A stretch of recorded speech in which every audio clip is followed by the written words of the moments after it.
According to the Buddha, everything, including ourselves, has three characteristics, also called the three marks of existence. So this is very, very important, this topic, because it's cutting through our ignorance and really helping us understand how we exist and how everything around us exists. So when we reflect on impermanence, it's very easy to see it. We live as if we didn't know things were impermanent and projecting impermanence and holding to things and wanting them to last, even though we know they're impermanent. Yet, when we analyze it, it's very easy to see, yeah, everything's impermanent. When we reflect on the unsatisfactory aspect of cyclic existence, it's a bit more difficult. I mean, if we experience a lot of obstacles, suffering, losses, we know it. And we know there's this underlying dissatisfaction no matter where we are or what we have. But sometimes it's not so easy because everything seems good in our life. We have money, we have family, we have security, we have everything we want. But we know that if things were to change suddenly, we would experience great suffering because we're attached to those things. Or we know that we can get sick and die anytime, or we can have a problem, right? We can just lose everything we have suddenly. The more we reflect on this, the more evident it becomes that as long as we live with grasping, with attachment, with ignorance, with aversion, we're going to experience recurrent problems and sufferings and dissatisfactions. And so there is a point here to generate this aspiration of being free. It's the first step.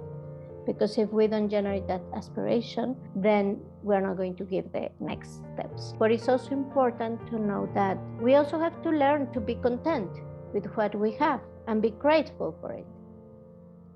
And the last mark of existence or characteristic is a bit difficult to understand because we perceive things as being separate from us, and we see this person over there, this object over there. We believe in this dream as being completely separate and made of parts. But when we try to look, where is the self? Somehow it's easier to know this selflessness in ourselves or in a person more than in the objects sometimes. And that's what the Buddha said. If you understand the lack of self of yourself, then you can understand the lack of self of all phenomena. Because we have this sense of the I being somewhere inside our body or in our mind and possessing a body and a mind, but it's someone independent of them. But when you look for it, you don't find it. You don't find it in your body. You don't find it in your mind. There's just awareness. The more you look and look, you can't find that concept or that label